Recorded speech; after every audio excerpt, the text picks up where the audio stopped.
Dua tok deh aku foto deh.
Yang itu loh, yang itu kuat, tak kuat itu loh, kasih terus, itu oke.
Ini mulai.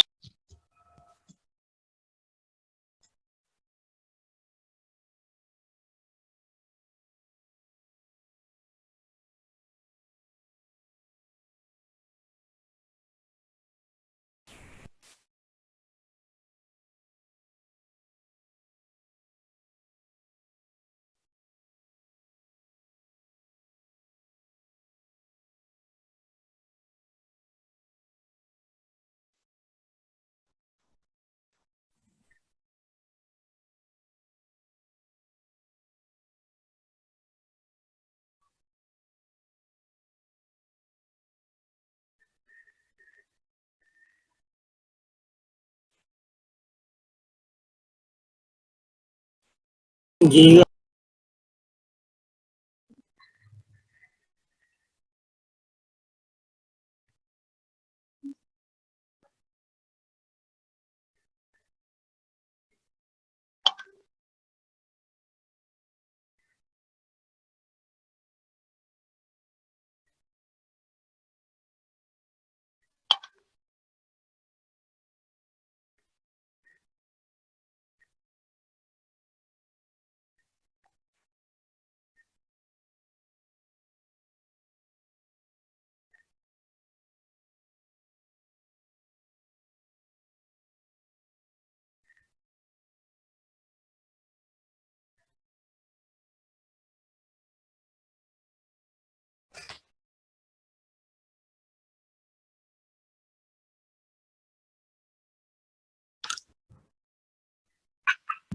Assalamualaikum warahmatullahi wabarakatuh. Oke, ya. Kita lanjut ya terkait diskusinya ya. Sekarang suara saya kedengaran jelas nggak, Dek? Jelas, Bang. Jelas, Bang. Oke, ya kita bahas terkait komplikasi mikrovaskular ya dari diabetes mellitus itu. Kemarin apa aja terkait komplikasi mikrovaskularnya? Ada apa aja, Dek? Satu, ada apa? Ada 3 kemarin. Ya, benar sekali. Retinopati. Berarti yang kena apa kalau retinopati? Mata, ya. Kemudian ada neuropati. Berarti kalau neuropati yang kena apa? Neuro, berarti Syaraf. ya. Kemudian ada nefropati. Nefropati ya berarti yang kena adalah Ginjal. Ya, ginjal seperti itu. Jadi ada 3 terkait komplikasi mikrovaskular dari diabetes mellitus. Ya, ada retinopati, kemudian ada neuropati, dan terakhir ada yang namanya nefropati. Ya, seperti itu. Nah, ketika kita membahas kenapa sih bisa terjadi komplikasi mikrovaskular ya. Jadi bagaimana sih kok bisa sih terjadi yang namanya komplikasi mikrovaskular ini ya. Nah, jadi ternyata kadar glukosa darah yang tinggi atau hiperglikemia ya, ini akan menyebabkan ya teroksidasinya yang namanya glukosa ya. Jadi glukosa itu akan mengalami suatu oksidasi ya. Jadi glukosa akan mengalami suatu oksidasi ya. Oksidasi. Jadi glukosa itu ketika kadarnya terlalu tinggi atau hiperglikemia ini akan menyebabkan glukosa tersebut mengalami oksidasi ya. Seperti itu. Nah, ketika glukosa ini mengalami suatu oksidasi, maka akan terbentuk yang namanya radikal bebas. Ya. Jadi ketika kadar glukosa darah yang tinggi atau hiperglikemia, maka akan menyebabkan terjadinya oksidasi terhadap glukosa itu secara berlebihan. Ketika glukosa tersebut mengalami suatu oksidasi, maka akan terbentuk suatu radikal bebas. Bisa dipahamin sampai sini? Bisa dipahamin? Bisa, Bang. Nah, radikal bebas ini akan menyebabkan kerusakan organ. Jadi radikal bebas ini yang terbentuk ya Radikal bebas yang terbentuk dari glukosa yang teroksidasi itu akan menyebabkan kerusakan organ, ya, akan menyebabkan suatu kerusakan organ. Ya. Jadi kenapa bisa terjadi retinopati, neuropati, dan nefropati ini? Karena banyaknya glukosa yang mengalami oksidasi, sehingga akan terbentuk suatu radikal bebas, di mana radikal bebas ini akan menyebabkan kerusakan organ. Bisa dipahamin konsepnya? Bisa dipahamin? Bisa, Atau perlu? Oke. Bisa. Ya, nah ketika kita ngomongin masalah oksidasi di sini, ya, ketika kita membicarakan masalah oksidasi di sini, berarti pada pasien dengan diabetes mellitus tipe 2, ya, pada pasien dengan diabetes mellitus tipe 2 dapat kita berikan obat-obatan untuk menghambat suatu proses oksidasi ini. Nah, nama obat yang kita berikan untuk menghambat suatu proses oksidasi adalah anti apa? Antioksidan. Ya. Nah, jadi banyak yang mengatakan bahwasanya antioksidan ini berperan sangat penting. Ya, berperan penting dalam mencegah komplikasi diabetes mellitus. Ya. Nah, jadi antioksidan ini berperan penting dalam mencegah komplikasi dari diabetes mellitus. Sebentar, Dek. Sebentar ya, saya angkat teleponnya. Yoseo.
Masih di mute, Bang. Di mute ya. Sorry. Jadi antioksidan yang pernah diteliti dan terbukti efektivitasnya terhadap pasien diabetes mellitus itu adalah vitamin C, vitamin E, kurkuma, dan N-asetilsistein. Ya, di sini saya tambahin lagi satu lagi yaitu N-asetilsistein, NAC. Ya, nah ternyata keempat antioksidan ini sangat efektif. Ya, keempat antioksidan ini sangat efektif dalam mencegah progresivitas dari komplikasi diabetes mellitus itu sendiri. Ya, nah cuman ini kalau teman-teman baca beberapa jurnal ini teman-teman cari aja keywordnya, ya, cari aja keywordnya, ya, keywordnya tuh kayak gini, keywordnya, cari keywordnya di Google tuh bisa teman-teman tulis antioksidan in diabetes patient. In diabetes, umpama teman-teman nulis kayak gini, pasti akan muncul banyak studi, banyak jurnal terkait penggunaan antioksidan pada pasien DM, ya, seperti itu. Nah, tapi ketika teman-teman ketika teman-teman membahas suatu guideline, nah antioksidan ini belum direkomendasikan. Ketika teman-teman membahas suatu guideline, antioksidan ini belum masuk rekomendasi dari guideline. Kenapa demikian? Karena guideline itu fokus dalam menurunkan kadar glukosa. Nah, ketika kita sudah menurunkan kadar glukosa, harapannya tidak terbentuk oksidasi ini, tidak terbentuk yang namanya radikal bebas ini. Ya, jadi harapannya ketika kadar glukosa darah itu normal, radikal bebas ini tidak mungkin terbentuk. Sehingga ketika tidak ada radikal bebas, kerusakan organ juga tidak akan terjadi. Nah, itu kalau guideline. Jadi guideline itu belum merekomendasikan penggunaan antioksidan. Tapi kalau teman-teman baca jurnal, banyak sekali jurnal yang mengatakan efektivitas terkait antioksidan pada pasien diabetes mellitus dalam mencegah komplikasi mikrovaskular. Ya. Nah, nanti kalau teman-teman menemukan pasien DM, ada pasien yang dikasih antioksidan. Berarti dokternya membaca jurnal terkait penggunaan antioksidan. Ada juga pasien-pasien yang tidak diberikan antioksidan. Berarti kalau dokter yang seperti itu, dia lebih mementingkan terkait turunin aja glukosa darahnya, biar radikal bebas tidak terbentuk. Jadi mau ikutin yang mana sebenarnya bebas. Ya, mau ikutin, oh saya mau fokus aja deh ke nurunin kadar glukosa darah, silahkan. Oh, ini pasiennya nggak teratur nih, glukosa darahnya tetap tinggi, saya tambahin aja antioksidan di sini, ya silahkan, boleh juga. Ya, jadi kalau teman-teman melihat terapi pada pasien DM yang disertai dengan pemberian antioksidan, tidak ada masalah. Ketika teman-teman melihat terapi pasien DM yang tanpa antioksidan, juga tidak ada masalah. Seperti itu. Bisa dipahamin maksudnya?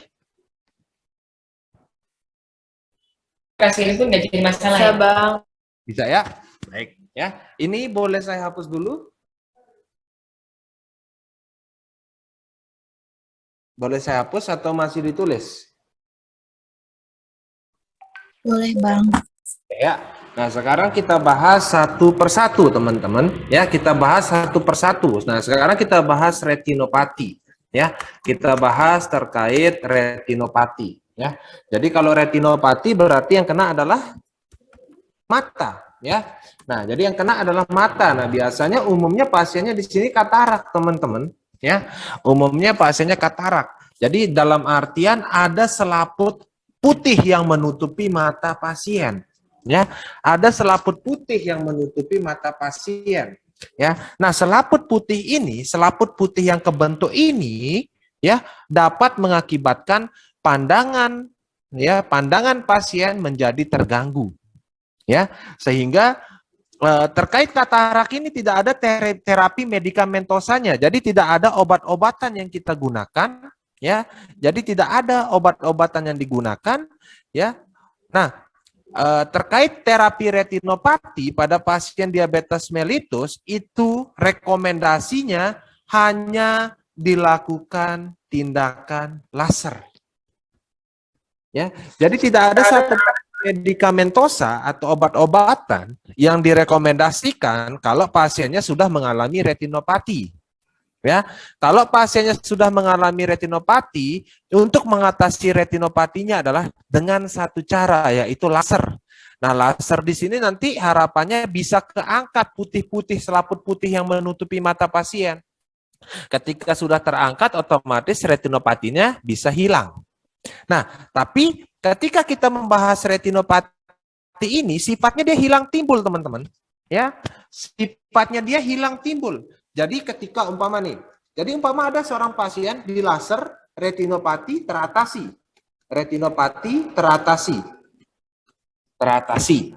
Nah, tapi retinopati ini bisa balik juga. Ya, retinopati ini bisa balik juga. Ya, makanya saya bilang sifatnya hilang timbul. Ya, jadi belum tentu ketika kita sudah melakukan laser, ketika dokter mata sudah melakukan tindakan laser, retinopati ini mutlak hilang, belum tentu. Karena apa? Karena penyakit retinopati ini bisa balik lagi. Paham nggak maksudnya? Paham nggak maksudnya?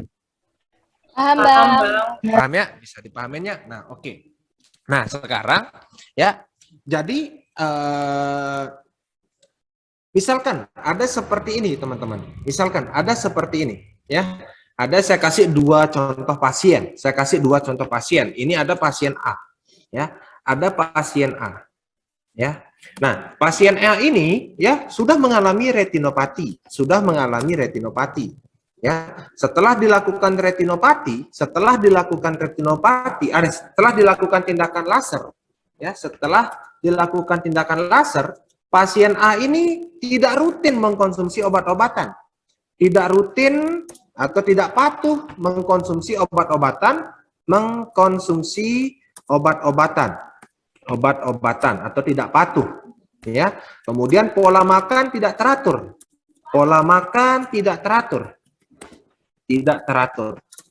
ya. Jadi pasien A ini tidak rutin mengkonsumsi obat-obatan, kemudian pola makannya tidak teratur, yang menyebabkan glukosa tidak terkontrol, sehingga dapat menyebabkan glukosa darah tidak terkontrol, ya, tidak terkontrol. Nah, seperti itu. Nah, ketika glukosa darah terkontrol, ketika glukosa darah ini tidak terkontrol, berarti akan terbentuk suatu apa lagi tadi? Kalau glukosa darahnya tinggi, terbentuk apa? Radikal Bebas. bebas. Ya, ketika glukosa darah ini tidak terkontrol, maka akan terbentuk radikal bebas. Ya, yang menyebabkan retinopati muncul lagi. Ya, yang menyebabkan pasien mengalami retinopati lagi pasiennya, ya, sehingga ya dia akan dilakukan dalam waktu 3 sampai 6 bulan ke depan, ya, akan dilakukan tindakan laser lagi,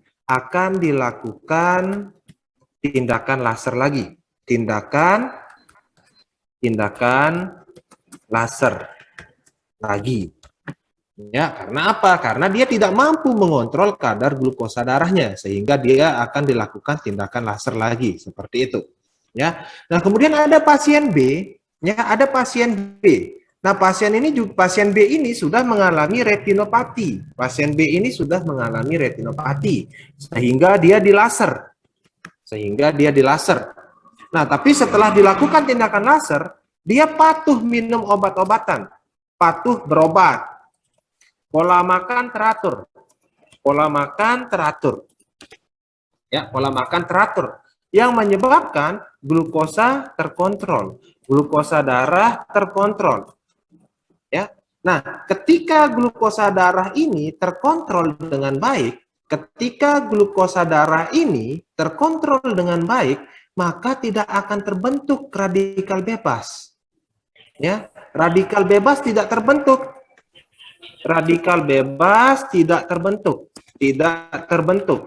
Nah, ketika radikal bebas ini tidak terbentuk, berarti resiko untuk dilakukannya laser, resiko untuk terjadinya retinopati akan menurun. Ya, resiko retinopati berulang akan menurun. Ya, resiko retinopati berulang akan menurun. Resiko retinopati berulang akan menurun. Ya, nah jadi itu sangat penting, ya, sangat penting pada pasien DM itu mengontrol kadar glukosa darahnya. Ya, sangat penting jadi edukasi kita ini yang paling susah. Ya, edukasi ketika teman-teman kerja nanti, edukasi yang paling susah adalah mengedukasi pasien DM itu untuk dapat mengontrol glukosa darahnya dengan baik. Itu yang susah. Susahnya di mana? Karena bayangin aja ya, pasien DM itu polifagia. Di mana pasien ini akan merasa lapar terus. Nah, ini yang susahnya. Jadi kalau orang lapar kita larang jangan makan, itu susah. Ya, itu sangat susah. Jadi ibu kalau lapar jangan makan ya. Jadi makannya cukup 3 kali sehari. Nah, itu yang susah. Sangat susah mengedukasi pasien untuk seperti itu. Ya, makanya pasien DM itu banyak kan yang udah komplikasi karena apa? Dia tidak mampu mengontrol glukosa darahnya dengan baik. Ya, susah edukasi pasien DM itu karena polifagia itu terutama. Orang lapar kalau kita larang makan ya marah biasanya kayak gitu. Ya. Jadi ini terkait cerita retinopatinya.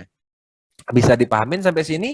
Jadi teman-teman ketika menemukan seorang pasien yang telah mengalami komplikasi DM, itu edukasinya harus kencang dalam mengatur pola makan, dalam meningkatkan kepatuhan untuk menggunakan obat-obatan DM itu sangat penting.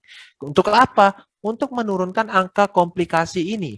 Harapannya apa? Ketika turun angka komplikasinya, otomatis kualitas hidup pasien akan meningkat seperti itu. Bisa dipahamin?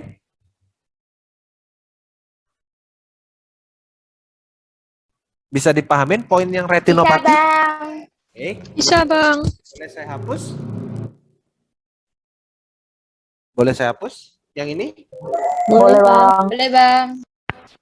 Nah, sekarang kita bahas yang selanjutnya yaitu neuropati ya. Kita bahas yang selanjutnya yaitu neuropati ya. Neuropati berarti yang kena adalah saraf ya, berarti yang kena adalah saraf. Nah, ini akan saya bagi jadi beberapa poin, teman-teman ya. Ini akan saya bagi menjadi beberapa poin ya, 1 2 3 ya, 3 poin saja saya baginya ya. Ya. Nah, oke ya. Nah, di sini akan saya bagi menjadi neuropati perifer ya, neuropati atau neuritis perifer ya. Nah, saya bagi menjadi neuropati perifer ya. Nah, di mana pasien ketika mengalami neuropati perifer itu akan merasa kesemutan ya. Jadi gejalanya bisa berupa kesemutan ya, kesemutan pada tangan atau kaki ya, tangan atau kaki ya, di daerah tangan dan kaki ya. Nah, ini seperti itu. Nah, ketika pasien mengalami kesemutan atau neuropati perifer ini ya, jika gejalanya hanya kesemutan ya, jika gejalanya hanya kesemutan, maka kita bisa memberikan vitamin ya, vitamin B ya. Nah, tapi kebanyakan kita memberikan vitamin B12.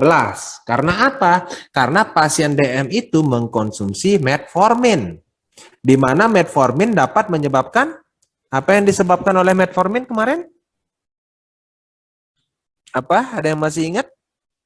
Penurunan absorpsi vitamin Iya, B12. ya. Metformin dapat menyebabkan defisiensi vitamin B12 ya. Maka dari itu kebanyakan kita di lapangan itu memberikan vitamin B12 pada pasien DM jika pasiennya mengalami kesemutan. Tapi tidak jarang juga kita memberikan vitamin B kompleks ya. Jadi bisa kita gunakan vitamin yang namanya vitamin B kompleks. Ya, seperti itu. Nah, jadi untuk jika pasienmu hanya mengalami kesemutan, maka vitamin B12 atau vitamin B komplekslah terapi untuk pasien tersebut. Nah, namun ada juga pasien yang mengalami neuropati pain, neuropati pain. Saya tulisnya pakai bahasa Indonesia, neuropati pain atau nyeri neuropati ya, atau nyeri neuropati ya, atau nyeri neuropati. Nah, ada juga pasien yang merasakan hal ini ya, neuropati pain atau nyeri neuropati. Jadi dia bukan hanya mengalami kesemutan, tapi dia disertai dengan rasa nyeri ya, dengan rasa nyeri. Nah, jadi di sini rasa nyerinya khas ya, nyeri kebas. Ya, kita sebut dengan nama nyeri kebas atau nyeri seperti terbakar, teman-teman. Ya, nyeri, jadi sensasi nyerinya seperti rasa terbakar. Ya, jadi sensasi nyerinya seperti rasa terbakar. Nah, mungkin teman-teman pernah kena pisau. Kalau kita kena pisau kan pasti nyeri. Oke, nyeri kita sebut. Ya, nah tapi ketika kita kena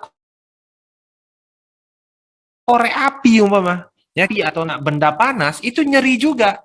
Tapi sensasi nyerinya seperti rasa terbakar. Jadi beda. Memang keduanya sama-sama nyeri, tapi sensasi nyeri yang ditimbulkan itu berbeda antara kena benda tajam dan kena benda panas. Nah, nyeri neuropati ini seperti kena benda panas, di mana rasa nyerinya seperti terbakar. Bisa dipahamin? Bisa, Bisa, Bang. Bang. Jadi walaupun pasiennya sedang istirahat, itu pasti akan mengalami yang namanya nyeri ini. Ya, walaupun tidak beraktivitas, pasiennya akan merasa nyeri. Nah, itulah yang kita sebut dengan nama nyeri neuropati. Nah, ketika pasien mengalami nyeri neuropati, kita fokus dalam mengatasi nyeri ini. Nah, ada 4 obat yang direkomendasikan oleh American Diabetes Association.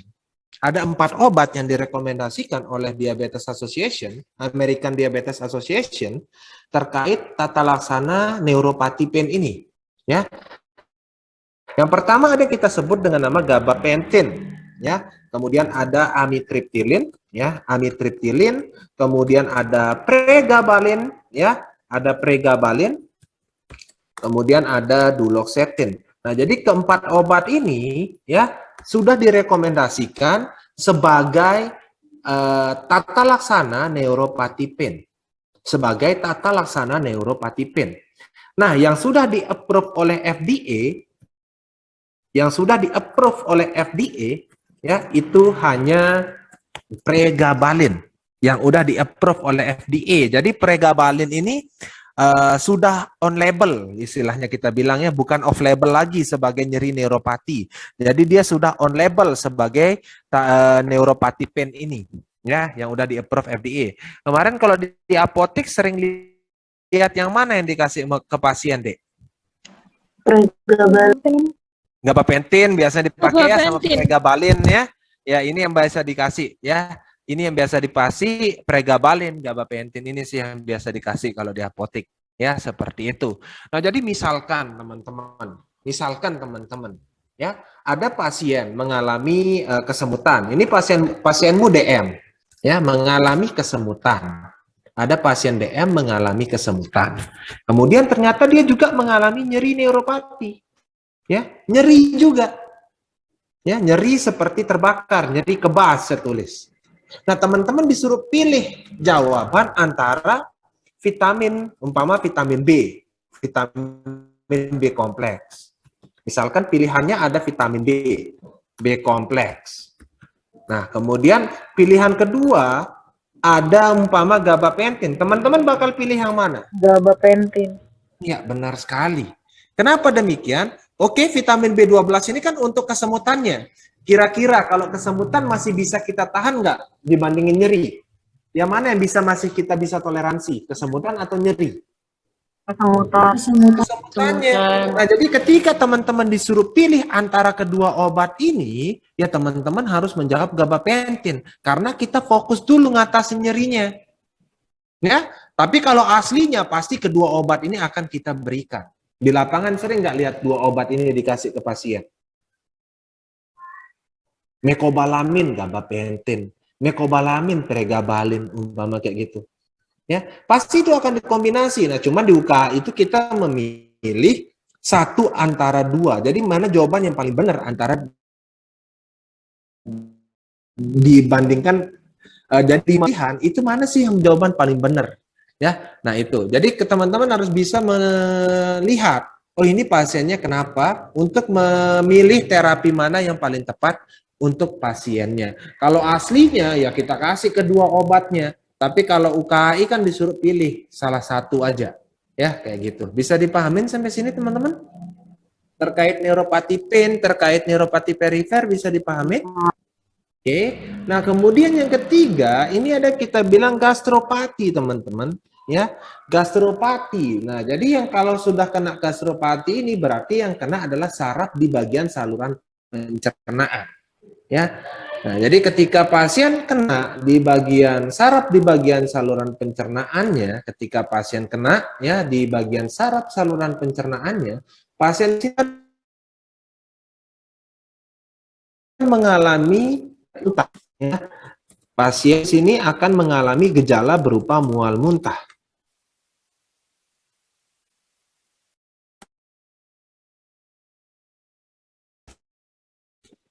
berupa gejala mual muntah, berupa mual, ya, maka terapinya bisa kita berikan yaitu metoclopramid. Metoclopramid, ya, dapat kita berikan metoclopramid, namun penggunanya, ya, durasi use-nya, ya, jadi penggunaannya itu di bawah 5 hari, ya, penggunaannya di bawah 5 hari, tidak boleh lebih dari 5 hari, tidak boleh lebih dari 5 hari, ya, tidak boleh lebih dari 5 hari karena resiko ekstrapiramidal. Karena resiko ekstrapiramidal sindrom. Ekstrapiramidal sindrom. Nanti ini akan banyak kita bahas kalau di bagian psikiatri, ya. Kalau bagian psikiatri kita akan banyak bahas terkait ekstrapiramidal sindrom ini. Jadi kalau ada soal umpama pasien DA mengalami gastropati, ya, obat apa yang digunakan? Kita pakai metoclopramid, ya. Nah, yang sering keluar di UKA itu yang neuropati peripher, kemudian yang sering keluar juga neuropati pain, tapi yang gastropati ini jarang keluar. Siapa tahu di UKI teman-teman keluar, ya. Kita tidak tahu soal UKI-nya seperti apa, ya. Sampai sini ada yang ingin bertanya?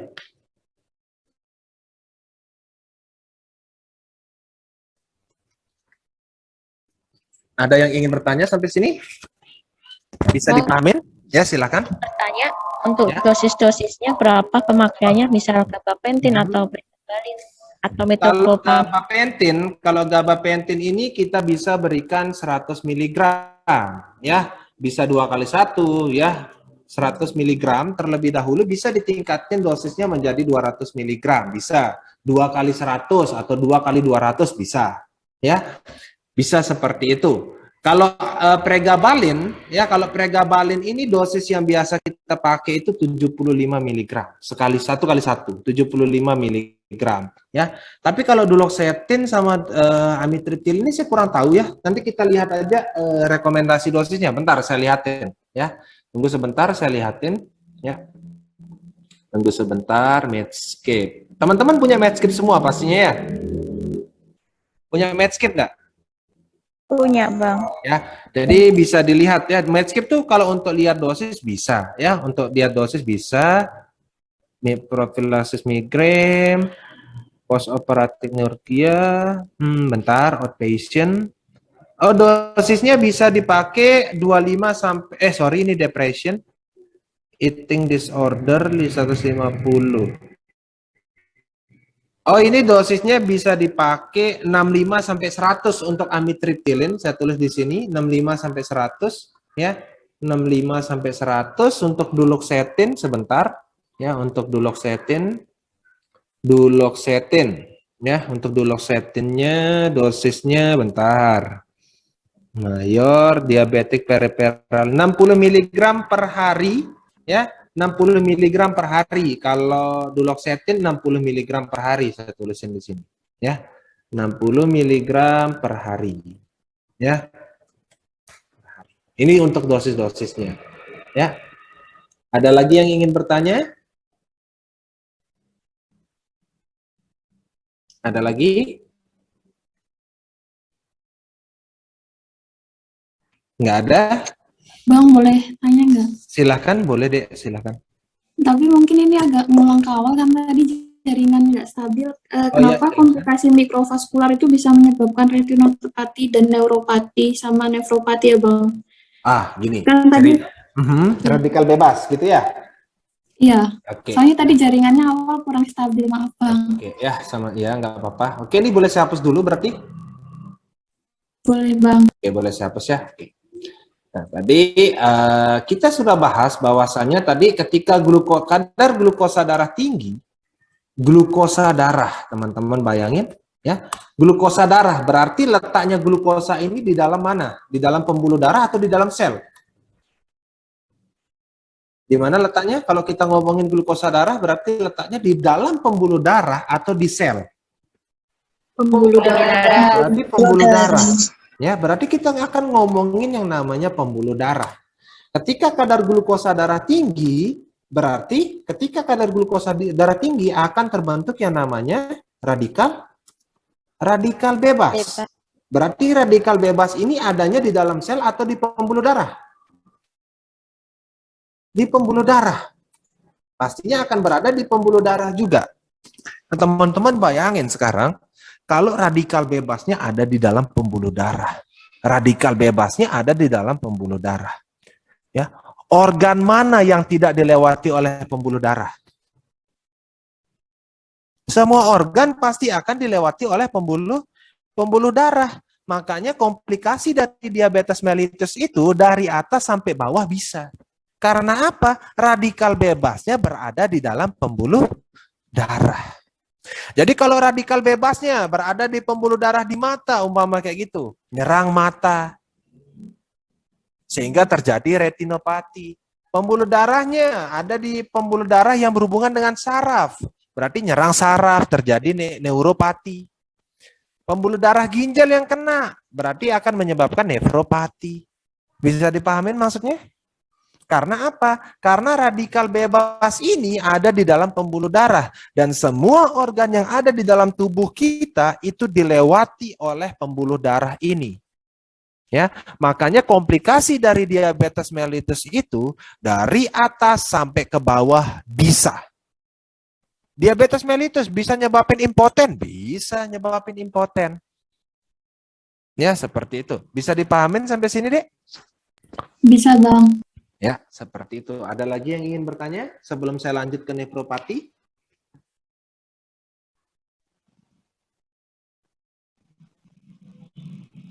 Ada? Baik, jika tidak ada, saya lanjut ke nefropati. Ya, kita lanjut. Ya, silakan, Dek. Bertanya, Mhm. kalau nefropati yang disebabkan komplikasi DM, nggak bisa pakai NSAID ya, Bang? Kenapa, Dek? Terapinya. Oh, terapi neuropati tadi, neuropati pain maksudnya. Gitu maksudnya, Dek? Nggak Oh, ya. boleh. Nggak bisa terapinya pakai NSAID kayak gitu modelnya? Nggak Kenapa? bisa, Dek? Ah ya, kenapa? Siapa yang nanya ini? Tunggu dulu, saya lihat tuh. Siapa yang nanya? Asifa. Asifatul dari UI ya, Dek ya? Unwahas. Oh, dari Unwahas. Oke, ya ini pertanyaannya bagus. Ya, pertanyaannya bagus. Kenapa nggak bisa pakai NSAID ketika pasien DM mengalami neuropati pain? Oke, kita bahas ya.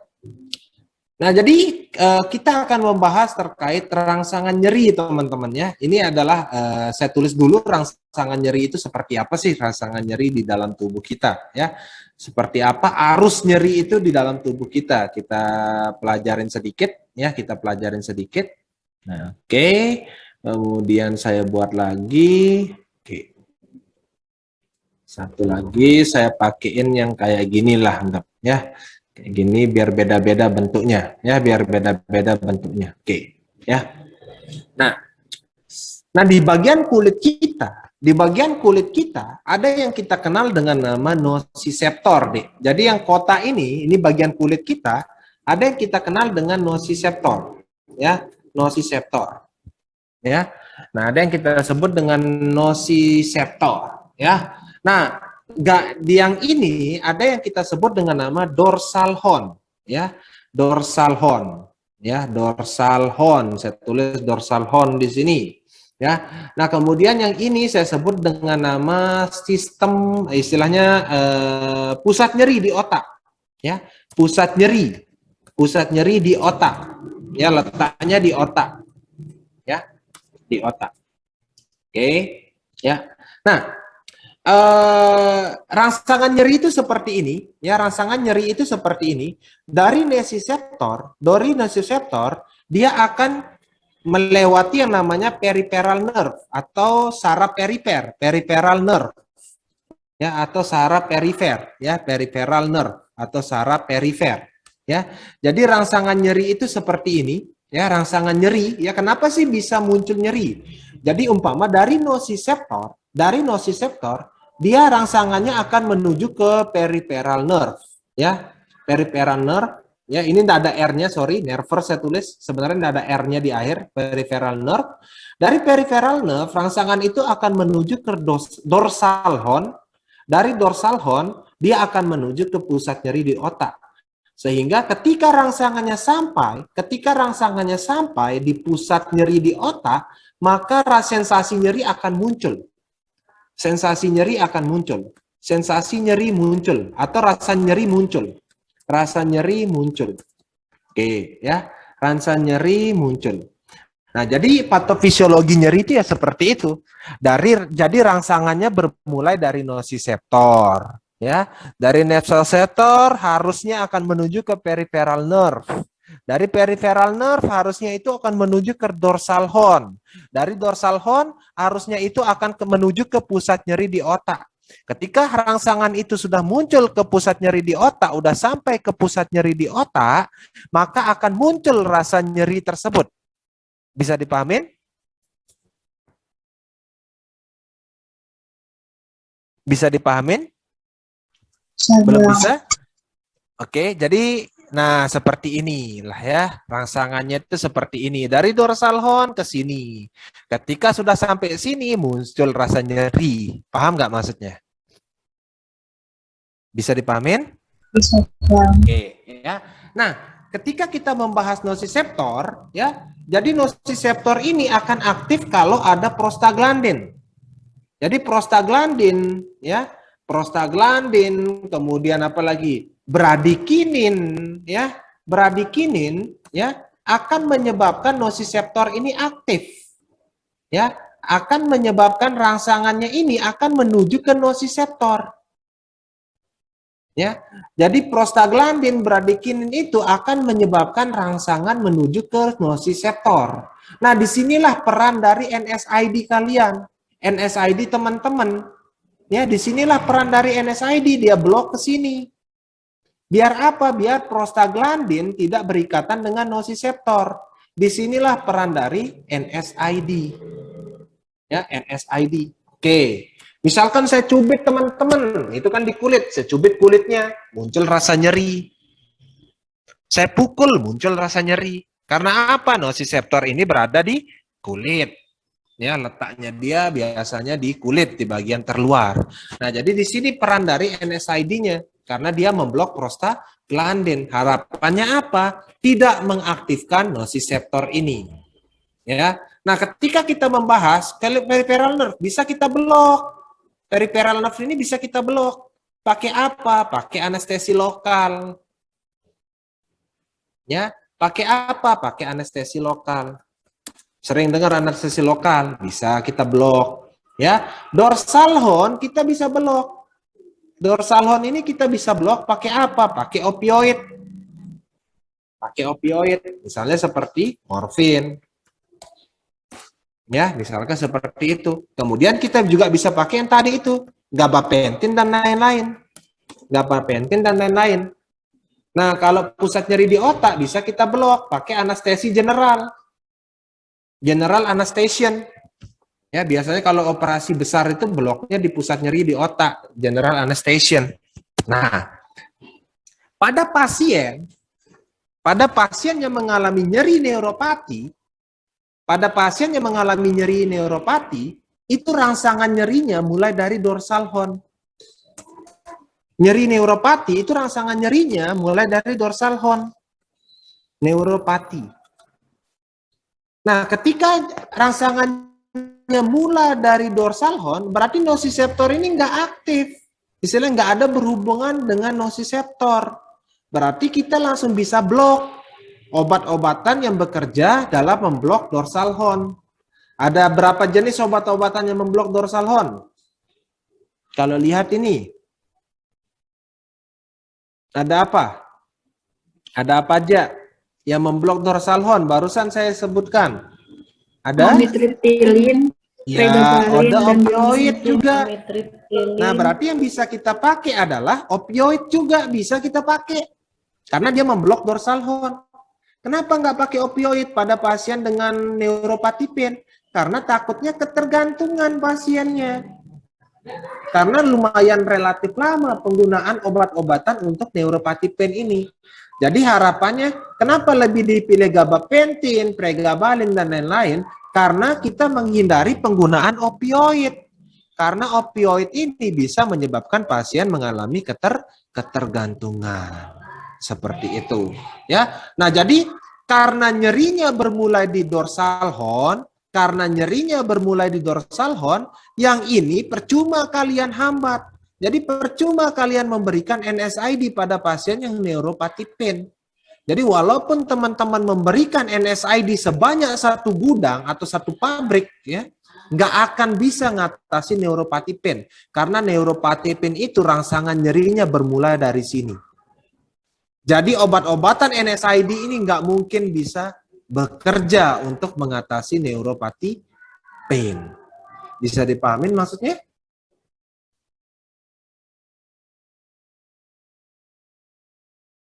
Bisa dipahami? Ya, seperti itu. Ya, jadi nggak ada rekomendasi obat-obatan untuk mengatasi neuropati.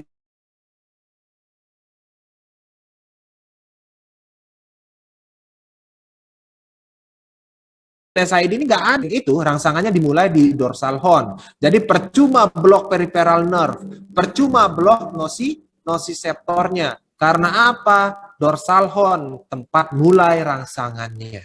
Ya, sehingga untuk mengatasi neuropati pain ini kita bisa blok dorsal horn dengan menggunakan opioid, dengan menggunakan gabapentin dan lain-lain. Tapi opioid tidak masuk dalam rekomendasi karena dapat menyebabkan apa tadi?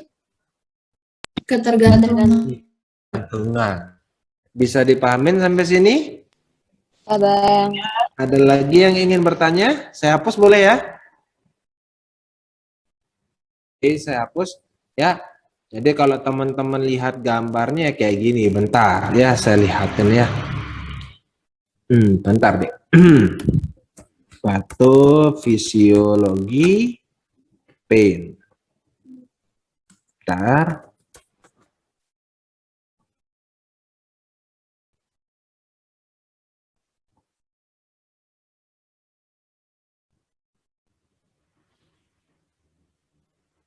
Bentar.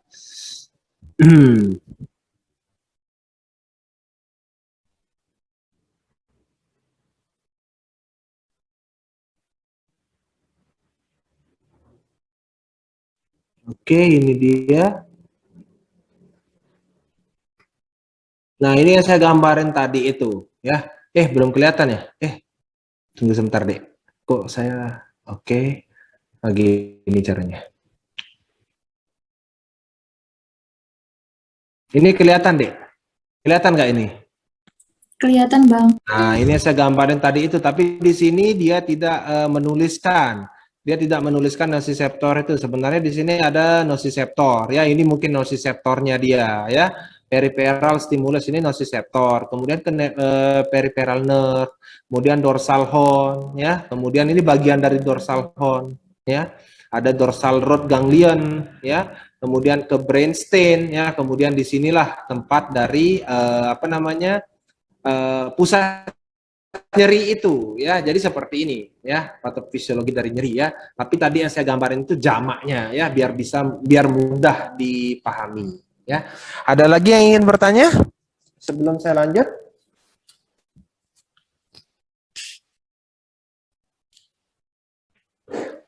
Ada lagi yang ingin bertanya sebelum saya lanjutkan? Nggak ada? Ada? Atau nggak ada? Bang mau tanya, Silahkan, Dek. yang untuk gejala mual muntah di gastropati itu kenapa pilihannya metoclopramid, Bang? Bisa pakai Karena- antiemetik yang lainnya? Gini, ya, kenapa lebih dipilih metoclopramid, ya? Karena pasien DM itu, ya, ternyata terjadi peningkatan pada dopaminnya, Dek. Ya, yang menyebabkan, jadi kalau udah terganggu yang namanya sistem saraf di saluran pencernaan, dopamin itu akan meningkat.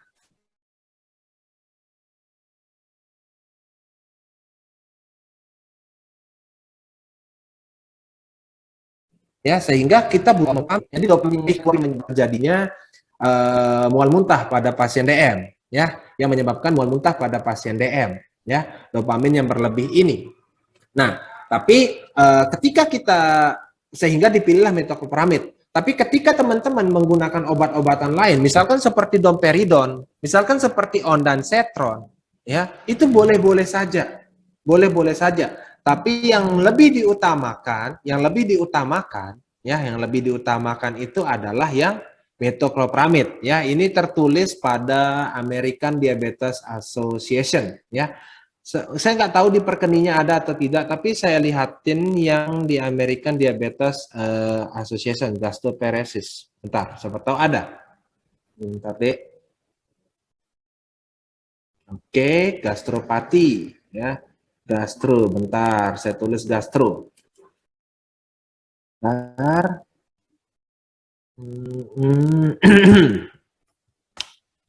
Tunggu deh ya. Bentar.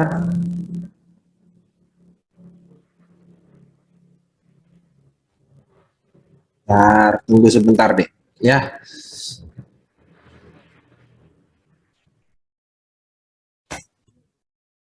Ini biar teman-teman gampang cari ininya, maksud saya gampang cari referensinya, ya. Jadi di American Diabetes Association ini ada referensinya, ya. Bentar. Treatment ini peripheral neuropati. Mana gastropatinya? Bentar, saya cariin. Ya, neuropathic pain sudah. Kemudian food ulcer, ini apa nih, food care. Bentar, mana gastropatinya nih?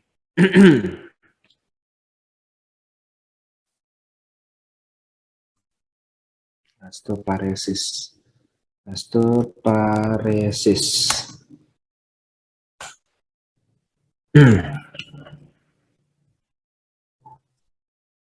Tunggu deh. Salah nulis. Bentar ya. Sekalian istirahat sejenak sambil nyari.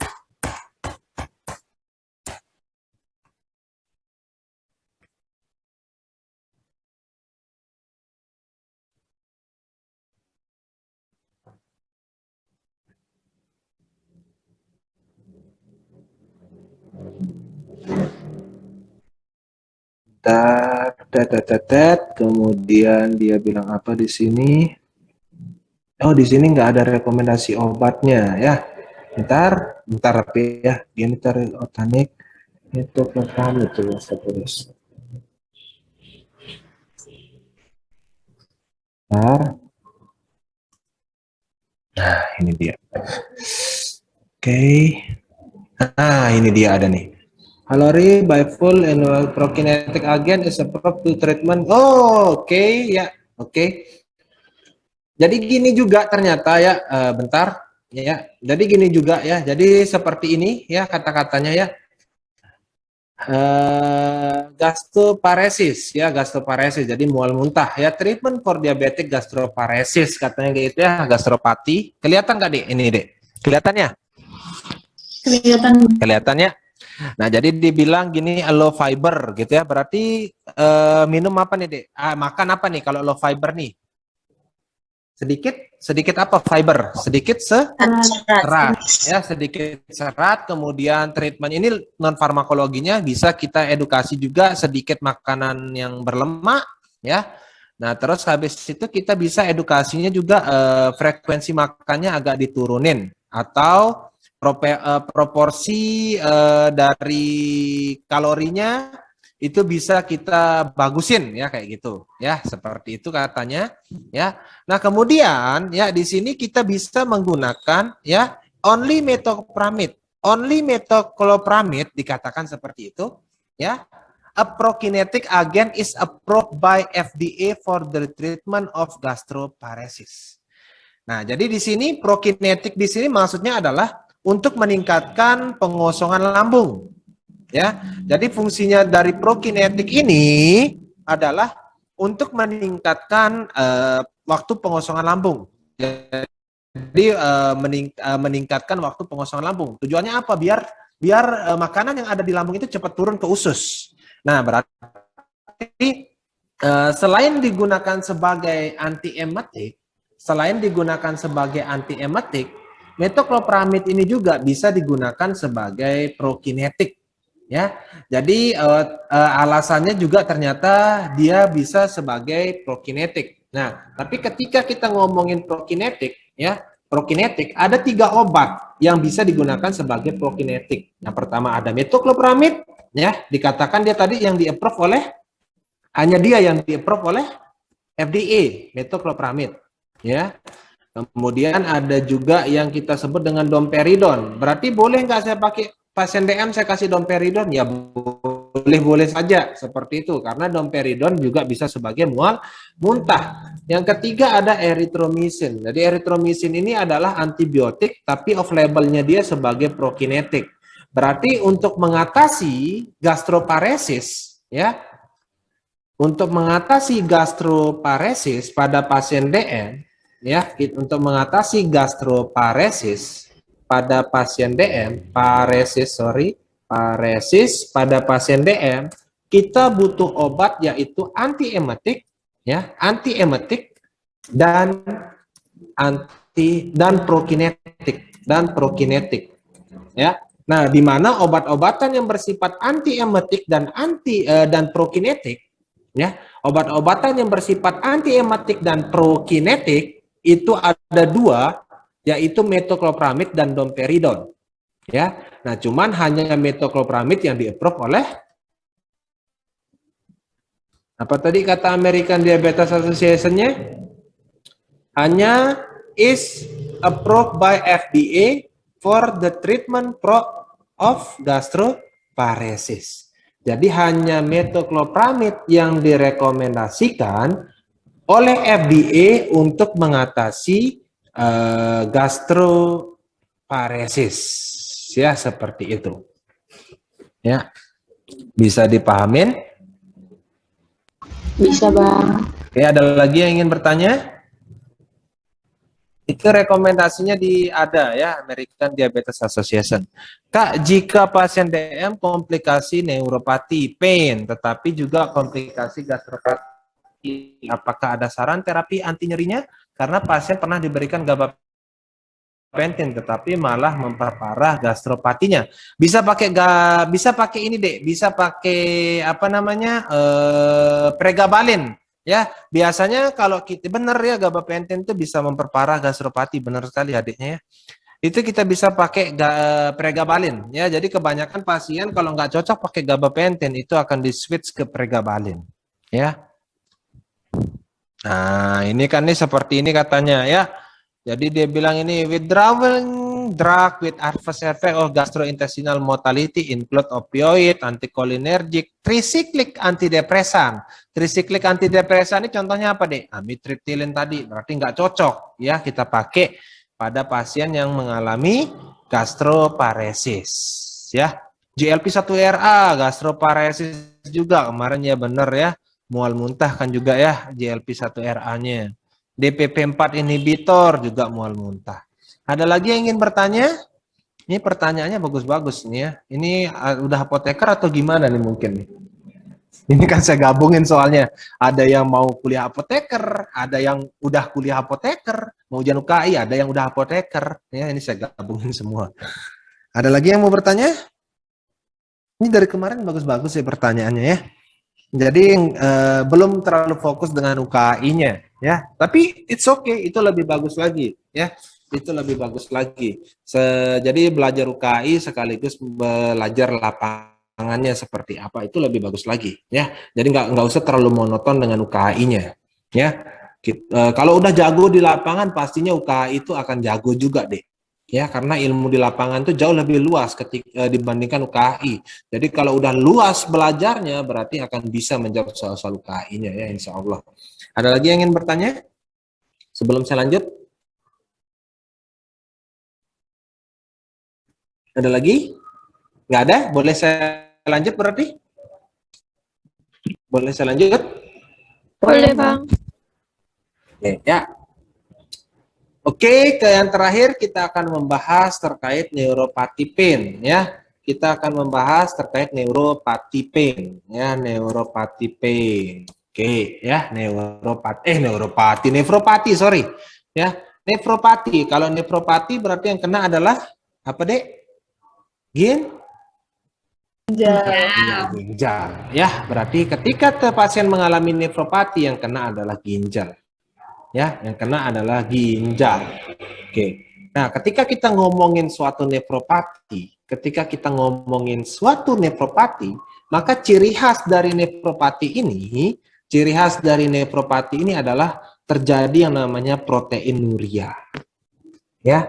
Jadi ciri khas dari nefropati ini adalah terjadi yang namanya proteinuria atau nama lainnya adalah albuminuria. Ya, albuminuria. Jadi pada pasien DM yang mengalami nefropati disease itu sudah mengalami yang namanya proteinuria atau albuminuria. Oke, ya. Nah, jadi kenapa bisa, Kak? Kenapa bisa sih pasien DM itu mengalami yang namanya proteinuria atau albuminuria? Ya. Oke, teman-teman bayangin sekarang, ya. Anggaplah ini suatu glomerulus, teman-teman. Ya, lingkaran ini yang saya buat adalah suatu glomerulus. Ya. Jadi glomerulus ini berfungsi untuk menfiltrasi. Berarti filtrasi itu berarti berhubungan dengan saringan. Ya. Jadi teman-teman bayangin glomerulus yang ada pada ginjal teman-teman itu adalah suatu saringan. Semua pasti pernah melihat kertas saring. Pernah lihat kertas saringnya? Pernah? Ada yang enggak pernah lihat kertas saring? Semua pernah lihat ya kertas saringnya. Nah, ketika bayangin glomerulus ini adalah kertas saring, teman-teman, ya. Jadi kalau kita melihat kertas saring, dia memiliki molekul-molekul yang sangat kecil. Ya. Jadi kertas saring itu punya yang namanya molekul-molekul yang sangat kecil. Ibaratkan saringan teh lah. Jadi saringan teh itu kan punya celah-celah yang sangat kecil, ya. Jadi ini ibaratkan kalau saya gambar nih banyak celah kecil-kecilnya, ya. Yang harapannya apa? Ketika ada celah-celah kecil ini, berarti ketika dia ada molekul yang lebih besar, misalnya molekulnya ukurannya segini. Umpama. Molekul suatu zat itu ukurannya segini. Ya. Celah-celah pada kertas saringmu ukurannya segini. Kira-kira molekul yang besar ini bisa lewat enggak? Tidak. Nggak bisa. Bisa dipahamin maksudnya? Bisa, Bang. Anggaplah ini adalah ukuran protein, teman-teman. Anggaplah ini adalah ukuran dari protein. Ya, ukuran dari glomerulus itu segini. Pada kondisi ginjal yang normal, ukurannya segini. Pada kondisi ginjal yang normal, ukurannya segini. Oke, ya. Berarti pada kondisi ginjal yang normal, protein ini nggak mungkin keluar lewat urin. Karena apa? Ditahan oleh glomerulus. Nah, tapi ketika terjadi nefropati,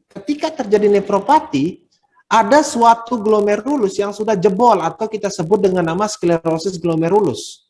Jadi molekulnya sudah besar. Ukuran dari lubangnya ini sudah besar.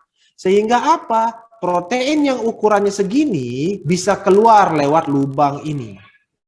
Protein yang ukurannya besar segini bisa keluar lewat celah lubang ini. Karena apa? Sudah terjadi yang namanya sklerosis glomerulus. Sklerosis glomerulus.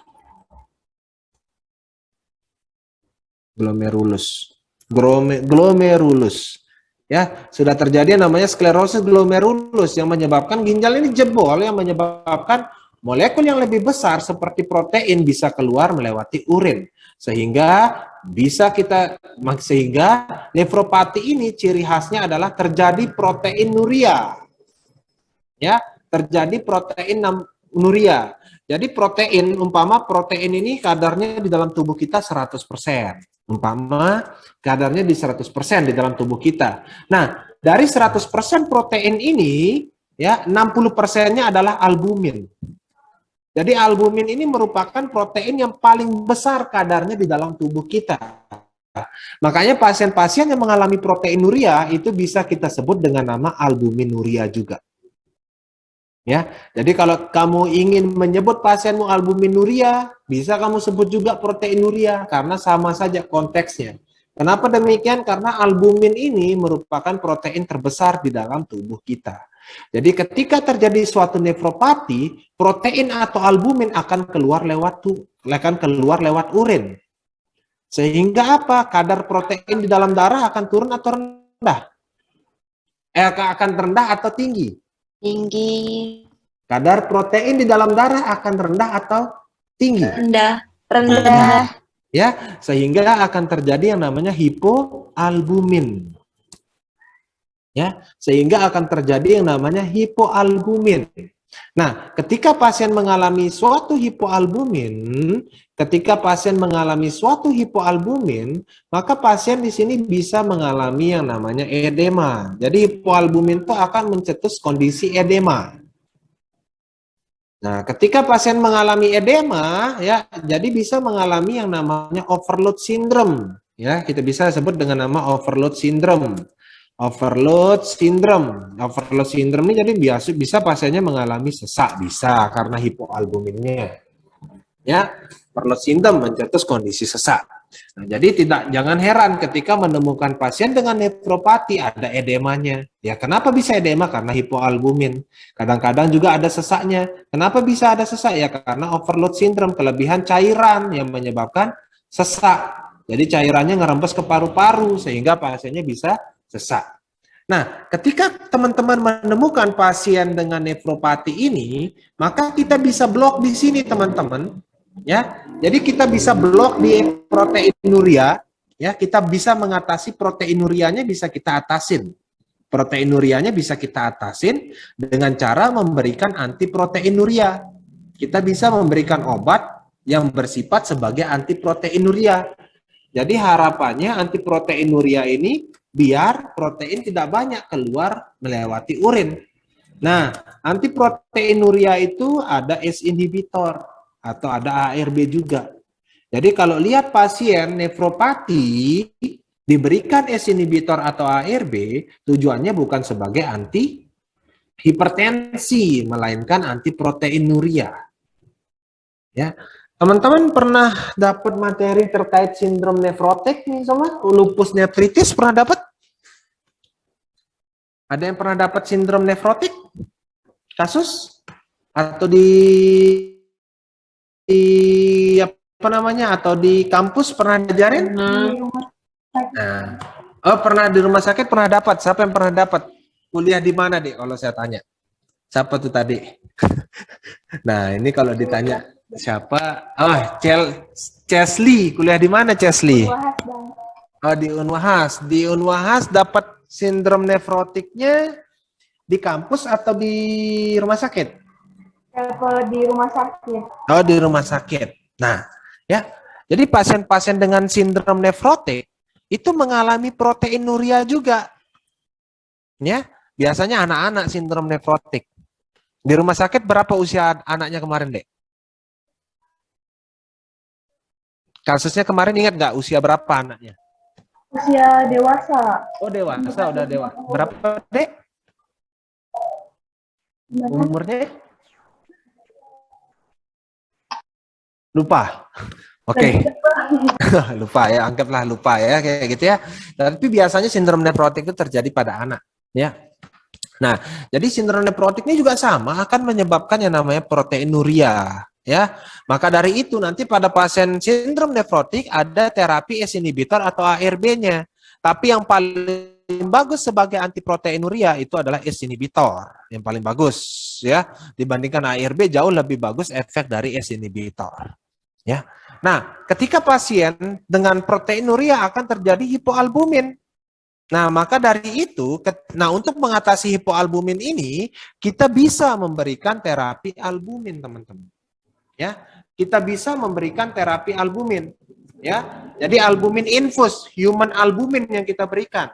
Entah itu yang 20%, ya, atau bisa juga diberikan yang 25%. Bisa kita pakai. Ya, infus albumin itu bisa kita pakai. Ini relatif mahal sih harganya nih ya, 1 jutaan kalau albumin ini.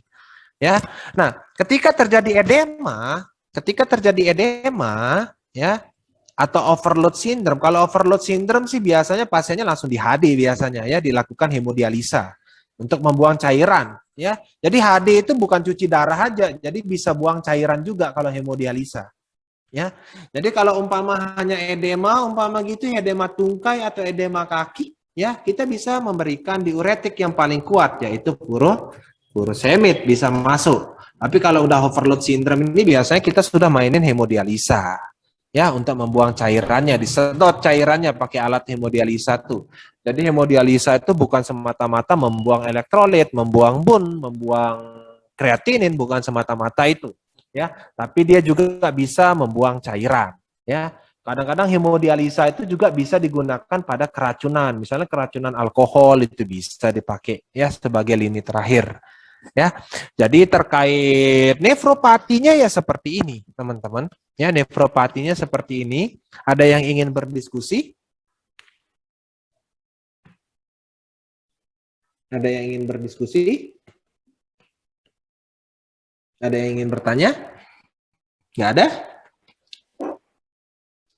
Oke, ya. Nah, jadi ketika ya oke, kita bahas lagi ya. Jadi ketika proteinuria, teman-teman, ya, ketika proteinuria ya terjadi lebih dari 3 bulan, ya. Ketika proteinuria atau ketika nefropati ini terjadi lebih dari 3 bulan, maka kita bisa simpulkan pasien tersebut mengalami CKD. Nah, jadi ketika proteinuria terjadi lebih dari 3 bulan, maka kita bisa mengatakan pasiennya mengalami CKD. Ya, pasiennya bisa mengalami CKD sehingga diabetes mellitus itu sering dikaitkan dengan pasien CKD, sehingga diabetes mellitus bisa menyebabkan terjadinya chronic kidney disease atau gagal ginjal kronik. Berarti materi selanjutnya yang akan kita bahas adalah materi CKD. Jadi Sarwan minta maaf Sarwannya. Saya nggak nyangka juga bisa sampai 1 jam segini ya jelasin ini aja. Ya, jadi untuk materi selanjutnya di hari Minggu nanti kita akan membahas terkait CKD. Ya, untuk malam ini ya cukup sampai segini aja. Takutnya nanti kalau dikasih CKD marah kelengar lagi. Kayak gitu ya. Ada yang ingin bertanya sebelum saya akhiri? Nggak apa-apa ya. Halo? Apakah suara saya hilang? Bang mau bertanya, Oh ya, silakan. ini tentang mekanisme ACE inhibitor dan ARB sebagai antiprotein. Antiproteinuria, gitu. Ya, oke, ya. Jadi siap-siap didengarkan, ya, siap-siap didengarkan, oke. Ya, siap-siap didengarkan ya teman-temannya. Nah, jadi oke, sebentar ya. Jadi ketika kita bahas, oke, saya jelaskan saja ya. Jadi didengerin baik-baik, ya, didengerin baik-baik. Ini konteksnya agak ribet. Konteks ini agak ribet, tapi kalau ditanyain ya nggak masalah. Mungkin siapa tahu nanti kedepannya ditanyain pembimbing, ditanyain dokter, ya oke lah kayak gitu ya. Oke, jadi albuminuria ini ada stage-nya deh. Ya, ada stage-nya. Ada yang kita sebut A1, ada yang A2, dan ada yang A3. Ini ada stage-nya. Jadi albuminuria ini ada stage-nya. Ada A1, ada A2, dan ada A3. Oke, ya. Oke, untuk dari itu saya nggak hafal berapa skor-skornya, jadi saya lihatin aja. Sebentar, albuminuria. Oke, albuminuria. Saya lihatin, kemudian saya menunjuk gambar. Nah, di sini ada stage-stage-nya yang tadi saya bilang tadi, ya. Open image in new tab. Oke. Kemudian saya buka ini. Kelihatan nggak di stage-stage-nya? Kelihatannya? Kelihatan. Nah, ya ada A1, ada A2, dan ada A3. Oke, kita tulis saja langsung. Ya, kita tulis saja langsung. Ya, mana dia? Oke, saya tulisin di sini. Jadi kalau stage 1 albuminurianya di bawah berapa tadi? Di bawah 30. Ya. Kalau stage 2 albuminurianya antara 30 sampai 300. Oke. Kemudian kalau stage 3 albuminurianya lebih dari 300, ya. Nah, lebih dari 300. Nah, untuk mendapatkan hasil dari albuminuria, untuk mendapatkan skor dari albuminuria ini ada rumusnya. Rumus ini kita sebut dengan nama ACR, ya. Albumin kreatinin rasio. Albumin kreatinin rasio. kreatinin rasio. Ya, jadi rumusnya itu kita sebut ACR, yaitu albumin kreatinin rasio. Misalkan, ya, dari albumin kreatinin rasio ini didapatkan dari hasil, yaitu albumin dibagi dengan kreatinin. Oke, ya. Jadi albumin dibagi dengan kreatinin. Ya, didapatkan dari hasil seperti itu. Misalkan contoh, saya kasih contoh adik, ya, saya kasih contoh adik. Umpama ada pasien, albuminnya umpama 300, ya, albuminnya umpama 300, kemudian kreatininnya 0,5, berapa rasionya jadinya?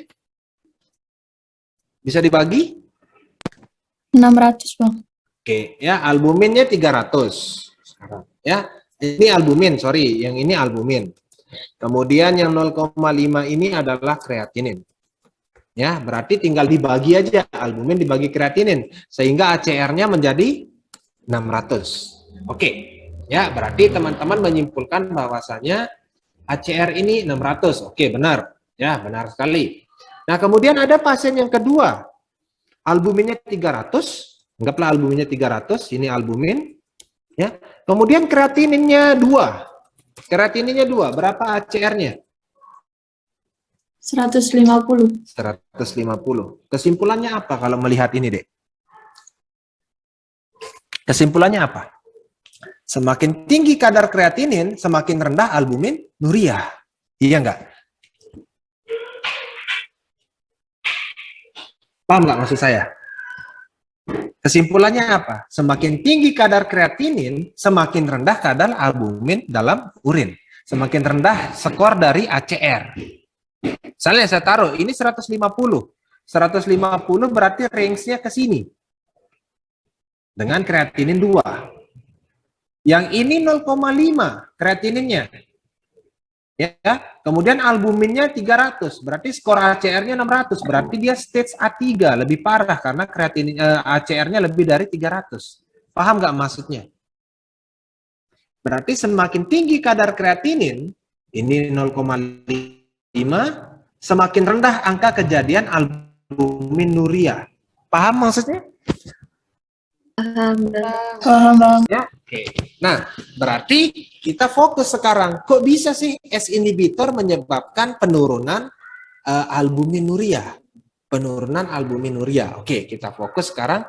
Jadi di ginjal, teman-teman, kita membahas ginjal. Ginjal itu punya 2 arteri. Ginjal itu punya 2 arteri. Ya. Ketika kita membahas konteksnya ginjal, ginjal ini memiliki 2 arteri, saya gambarin. Ya. Ini adalah yang bulat, ini adalah glomerulusnya, dan ini arteri selanjutnya. Ya, ini adalah arteri selanjutnya. Jadi yang ini, ya, yang arteri pertama saya sebut dengan nama arteriol afferent, arteriol afferent.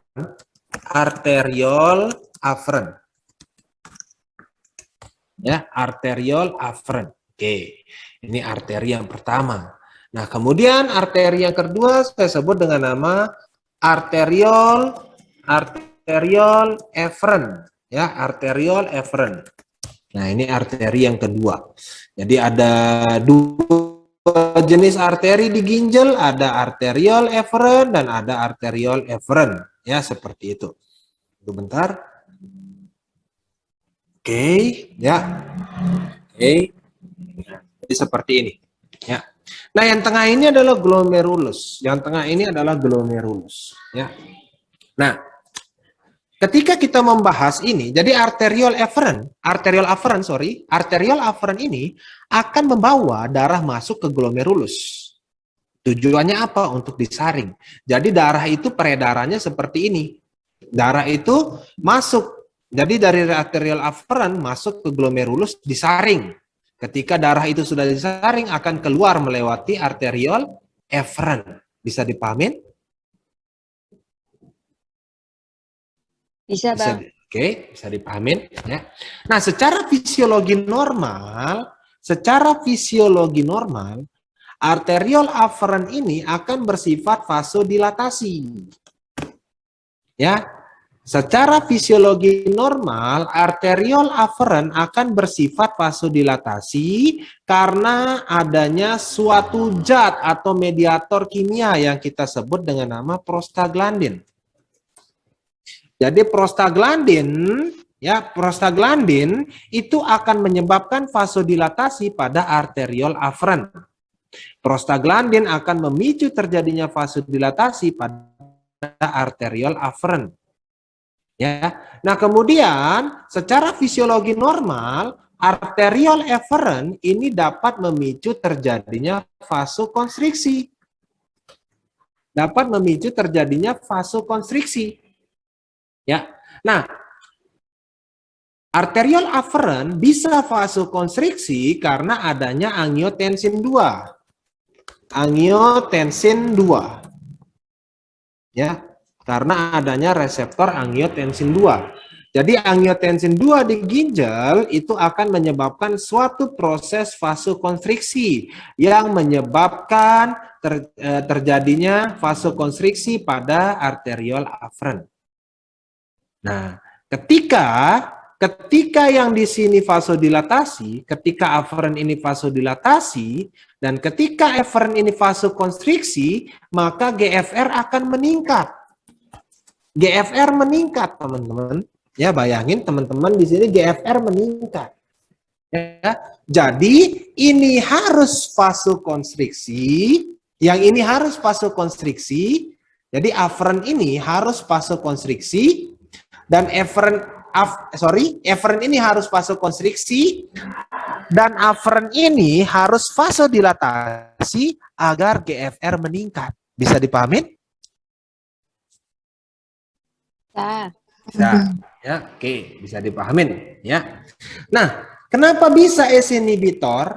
Kenapa bisa ACE inhibitor menyebabkan sebagai antiproteinuria? Kenapa bisa ARB sebagai antiproteinuria? Nah, teman-teman bayangin, ketika angiotensin 2 ini saya blok, angiotensin 2 ini saya blok.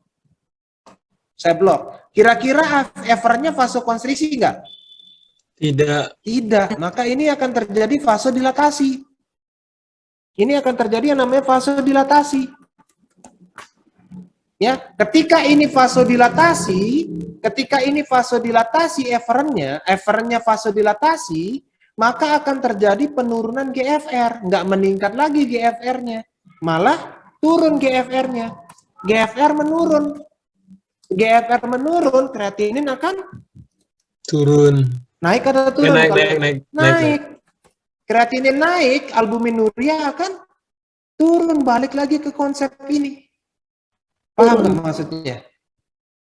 Kreatinin naik, kita balikin lagi ke konsep ini. Semakin tinggi kadar kreatinin, angka semakin rendah albuminurianya.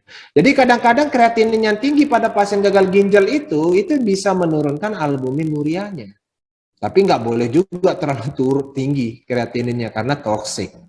Ya, jadi disinilah kenapa bisa ACE inhibitor atau ARB berperan sebagai antiproteinuria.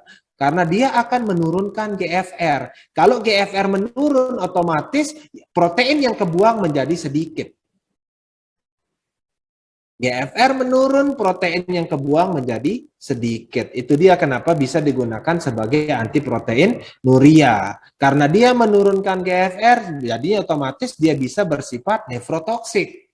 Jadi ACE inhibitor ARB itu ya nefrotoksik juga iya. Tapi bisa juga dibilang sebagai nefroprotektor juga iya. Bisa kita bahas kenapa bisa sebagai nefroprotektor. Jadi di sini pertanyaannya kenapa bisa sebagai anti-proteinuria? Kenapa bisa? Ya karena dia menyebabkan vasodilatasi pada eferen. Ketika terjadi vasodilatasi pada eferen, GFR menurun. Ketika GFR menurun, maka angka protein yang keluar lewat urin juga akan menurun. Balikin aja, oh kenapa bisa menurun? Balikin aja ke rumusnya. Ketika kreatinin meningkat, maka albuminuria akan turun. Rumusnya ini.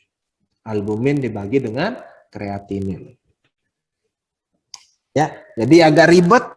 Makanya saya bilang ini harus selu-selu. Kalau pertanyaannya seperti itu agak ribet, ya siapa tahu ditanya sama dosen, siapa tahu nanti ke depannya ditanya sama dokter, jadi bisa menjelaskan. Jadi penjelasannya seperti ini. Ya. Ini rangkuman dari beberapa jurnal sih teman-teman. Jadi kalau teman-teman baca jurnal ya agak ribet, tapi rangkumannya jurnal itu pada intinya seperti. Bang, Apa tadi ya? Ya silahkan. saya masih bingung Bang kaitannya dengan GFR-nya meningkat. Terus kalau GFR meningkat itu kan otomatis kreatininnya turun, ya kan? Kebalikan dari yang Ya benar. desidratasi. Benar. Nah, saya bingungnya kaitannya di GFR meningkat dengan kreatinin itu gimana Bang ya? Gini ya. Jadi kalau kita normal, kalau orang normal, ya, kalau orang normal, ini logikanya. Kalau orang normal, otomatis pembuangan kreatininnya tinggi. Pembuangan eliminasi kreatinin akan tinggi. Jadi saya ibaratkan fungsi ginjal normal, ya, GFR normal, ya, GFR normal, otomatis pembuangan kreatinin akan tinggi. Kreatinin akan tinggi, ya. Jadi kalau ginjal normal, kreatinin akan tinggi dibuang, ya. Teman-teman bayangin sekarang. Nah, siapa tadi yang nanya? Fikar, siapa namanya kemarin dari Lombok tuh? Dari Lombok itu bukan? Iya Bang. Oh ya, siapa namanya? Fikar ya? Iya Bang. Fikar. Nah, Fikar sekarang bayangin Fikar. Ya Fikar bayangin, kalau ginjalnya sudah jebol. Ginjal sudah jebol nih, kayak tadi. Otomatis protein keluar. Protein keluar kan? Oke. Sekarang ditemuin dengan GFR yang meningkat atau normal. GFR yang normal atau meningkat. Kira-kira makin banyak enggak protein yang keluar? Seharusnya makin banyak. Ya, seharusnya makin banyak, benar. Maka dari itulah, ya, kita menurunkan GFR ini. GFR kita turunin. Biar apa? Biar nggak banyak proteinnya keluar. Diminimalisir. GFR kita turunin, harapannya apa? Protein yang keluar diminimalisir atau tidak semakin banyak. Ya, karena apa? Kalau dia GFR-nya kita tingkatin, maka akan semakin banyak protein yang keluar. Kalau GFR-nya kita turunin, akan semakin sedikit protein yang keluar. Ya, sehingga hal ini dihubungin dengan yang namanya kreatinin. Jadi kan ACR itu rumusnya albumin dibagi dengan kreatinin. Jadi kalau umpama nih ya, kalau pada pasien normal kreatininnya tinggi yang keluar, eliminasi tinggi, ya, eliminasinya tinggi, berarti kadar kreatininnya akan rendah. Kadar kreatinin akan rendah. Kreatinin akan rendah. Oke, ya, kadar kreatininnya akan rendah. Tapi ketika dia GFR-nya kita turunin, GFR turun, berarti kreatinin eliminasinya akan rendah, akan tinggi. Ya, turun. Eliminasi kreatinin pasti turun. Yang nyebabin apa? Kadar kreatinin dalam darah akan tinggi. Kadar kreatinin tinggi karena eliminasi turun. Eliminasi kan keluar lewat tubuh. Keluar tubuh eliminasi. Berarti kalau pembuangan keluar tubuh sedikit, berarti di dalam tubuhnya akan banyak, kayak gitu jatuhnya. Jadi kadar kreatinin akan tinggi, ya. Nah, jadi seperti ini, makanya kita bisa hubungin dengan rumus ini. Berarti semakin tinggi kadar kreatinin, GFR turun, kreatinin tinggi. Berarti pembaginya di sini kreatininnya jauh lebih tinggi. Pembaginya di sini kreatininnya jauh lebih tinggi. Makanya bisa dihubungin kayak gitu. Semakin tinggi kadar kreatinin, semakin rendah nilai ACR. Nah, ini kan agak ribet jadinya kan. Jadi intinya kayak gitulah. Intinya apa? Fungsi dari S inhibitor, ya ini kalau sakleknya.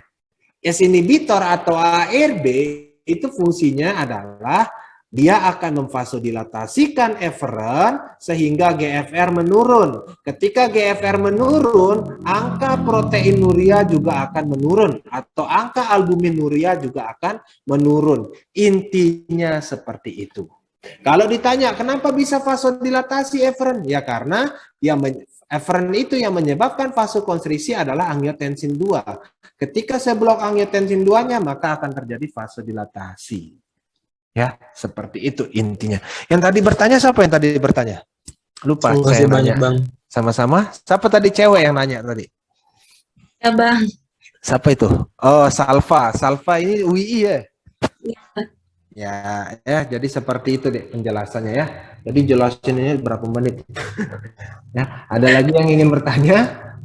Silakan, kita belajar slow. Yang penting teman-teman paham. Ya. Bang Ada mau lagi? nanya. Silakan.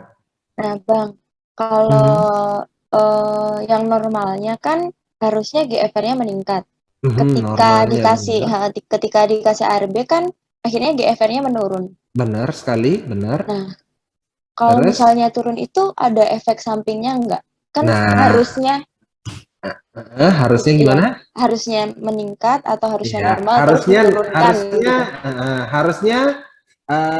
harusnya itu harusnya normal deh.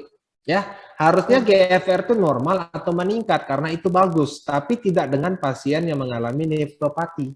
Karena apa? Semakin tinggi GFR-nya, maka semakin banyak protein yang kebuang. Itu. Ya, jadi semakin tinggi GFR-nya, semakin tinggi protein yang keluar. Nah, makanya kita perlu turunin. Nah, itu pada pasien yang nefropati. Tapi kalau pada pasien normal ya memang harus naik. GFR itu memang harus naik. Tapi kalau pada pasien dengan nefropati ya turuninlah sedikit GFR itu. Biar apa? Biar nggak banyak protein yang kebuang. Paham nggak maksudnya, Dek?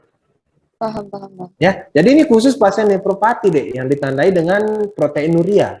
Khusus nefropati terjadi pada pasien apa? Sindrom nefrotik, lupus nephritis. Pada pasien lupus bisa terjadi itu juga. Glomerulus nephritis bisa juga. Ya, terus pada pasien apa lagi? Pada pasien yang mengalami ini bisa juga proteinuria. Apa namanya? Hamil, ya, ibu hamil itu bisa proteinuria, kemarinnya preeklamsia itu. Nah, cuman disayangkannya adalah ACE inhibitor atau ARB kontraindikasi pada ibu hamil. Jadi preeklamsia itu nggak ada antiproteinuria yang digunakan. Karena apa? ACE inhibitor dan ARB itu kontraindikasi pada ibu hamil. Andai saja dia tidak kontraindikasi, pasti akan diberikan. Ada lagi? Iya, Bang. Terima kasih. Sama-sama. Ada lagi? Ada lagi yang ingin bertanya? Nggak ada? Bang, Bisa silakan, Dek. Chelsea. Chelsea, silakan. perhitungan kebutuhan albumin. Kenapa, Dek? Cara perhitungan kebutuhan albumin. Nah, jadi gini ya, ketika kamu membahas cara perhitungan kebutuhan albumin ini tidak ada rumusnya, Dek. Ya, jadi tidak ada rumusnya. Jadi sediaan albumin itu ada oral, ya, dan ada intravena sediaannya. Ya, ada infus intravena. Ini kenapa saya bilang gini? Karena ini presentasi saya ya. Ini presentasi saya waktu di bedah saraf di neurologi ya. Di neurologi itu saya presentasi tentang albumin. Nah, jadi ini ada oral dan ada intravena. Ada oral dan intravena. Ya. Nah, jadi kalau kita membandingkan antara penggunaan oral dan intravena, oral ini misalnya contohnya fipalbumin. Pernah lihat fipalbumin? Pernah lihat? Nah, fipalbumin contohnya. Apalagi banyak sih contohnya ya. Vitabumin, ada yang kayak gitu ya. Yang IV ini ada kadar yang 5%, ya. Ada kadar yang 5%. Ada kadar yang 5%. Ada yang kadar 20%. Ya, ada kadar yang 20%. Kemudian ada kadar yang 25%. Oh, ini banyak sekali deh kadarnya, ya. Nah, cuman kapan saya pakai oral, kapan saya pakai IV, ini tidak ada jurnal, tidak ada guideline-nya, tidak ada jurnal yang membahas juga. Ya, kapan oral, kapan IV. Nah, ditanya kayak gitu. Nah, ini nggak ada yang membahas kapan saya harus pakai oral, kapan saya harus pakai IV. Kemudian kalau IV, kapan yang 5%, kapan yang 20%, kapan yang 25%, ini juga tidak ada yang membahas. Nah, sehingga kesimpulannya adalah seperti ini. Ya, jadi Ketika kita membahas terkait albumin ini, kita normalnya albumin, ya, normalnya albumin di tubuh kita itu antara 3,5 sampai 5. Nah, ini normalnya, Dek. Antara 3,5 sampai 5. Ini normal albumin di dalam tubuh kita. Ya. Nah, jadi kapan saya pakai albumin? Jadi kalau kalau kita ngomong, kapan saya pakai oral, kapan saya pakai IV, kapan saya pakai 5%, kapan saya pakai 20%, kapan saya pakai 25%, bebas. Intinya adalah terapi albumin ya diberikan, ya, terapi albumin diberikan pada pasien hipoalbumin, ya, sampai kapan? Sampai kadar albumin normal. Normalnya berapa? Segini normalnya, 3,5 sampai 5,5. Jadi kapan dia normal pasien itu? Tergantung pasiennya responnya seperti apa. Tergantung respon pasien itu seperti apa. Jadi perhitungan albumin itu nggak bisa dihitung. Ya.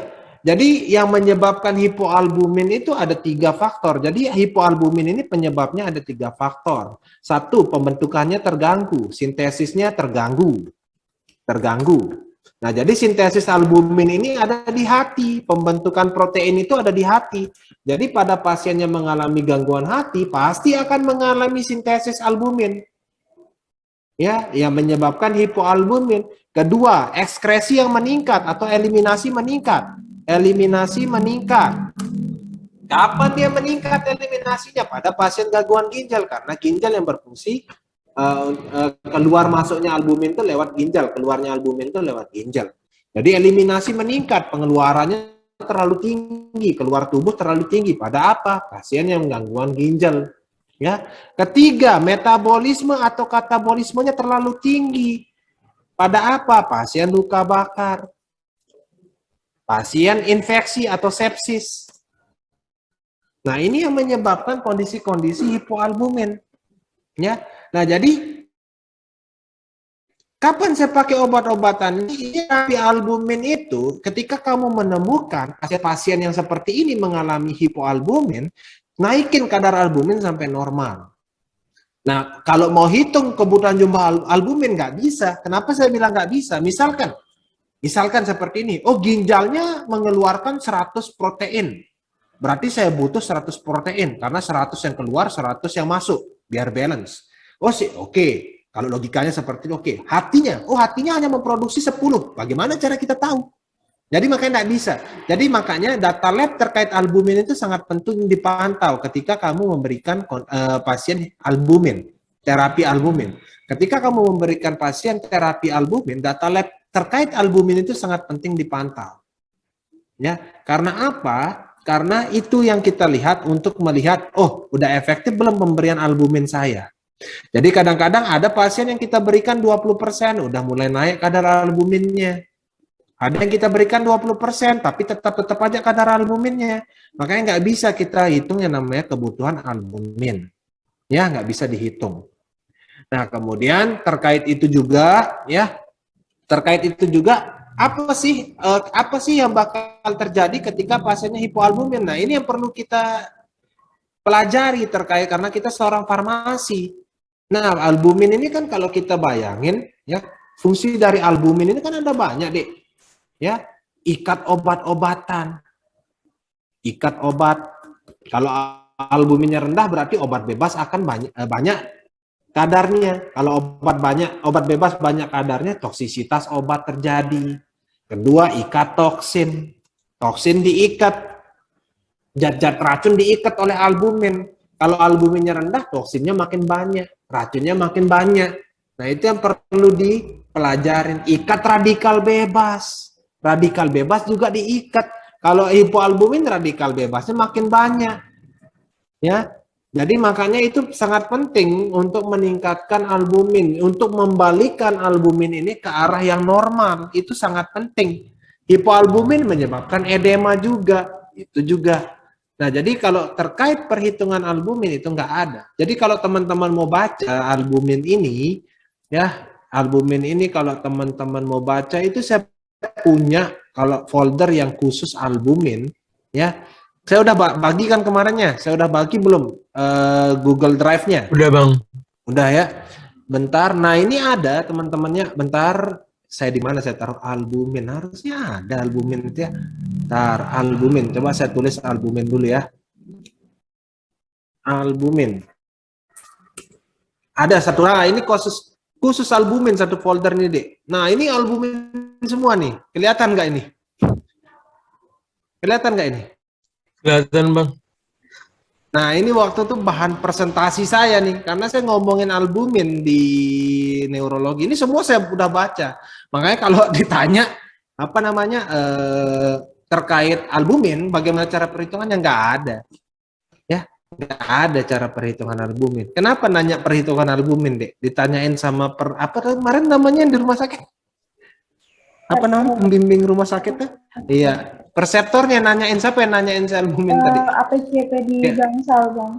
Oh alah, itu nggak ada perhitungannya, Dek. Ya, nggak ada perhitungannya. Ya, bahkan ada yang satu jurnal Indonesia itu yang nggak saya setuju. Ya, tunggu dulu, ada jurnal Indonesia itu yang saya nggak setuju. Kenapa saya nggak setuju? Karena dia mengatakan, ya, karena dia itu mengatakan seperti ini. Baik pemberian albumin, ya, pemberian albumin dan intravena dengan albumin yang human albumin, ya, pemberian albumin yang intravena dengan yang oral itu jauh lebih cepat naikin kadar yang oral. Loh kok bisa? Dari mana dapatnya yang oral lebih bagus dibandingin intravena? Jadi itu satu penelitian yang agak lucu kalau saya bilang kesimpulannya. Ya, mana dia ya? Ada itu. Itu kayak lucu sekali saya baca kesimpulannya. Itu punyanya Indonesia itu. Ya. Punyanya Indonesia. Jadi itu agak lucu saya bilang. Ada kok di sini. Tapi saya lupa yang mana filenya. Ya, dia pakai bahasa Indonesia kalau nggak salah ya, atau bahasa Inggris, saya lupa sih juga ya. Jadi di file sini ada. Ya, ada lagi yang ingin bertanya sebelum saya akhiri? Ada lagi? Nggak ada, baik. Ya, jadi seperti ini ya materi hari ini. Mungkin hari Minggu nanti kita akan membahas terkait CKD-nya. Terima kasih. Besok kita libur ya. Terima kasih atas waktunya ya. Kurang lebihnya seperti ini. Assalamualaikum warahmatullahi wabarakatuh. Waalaikumsalam. Waalaikumsalam.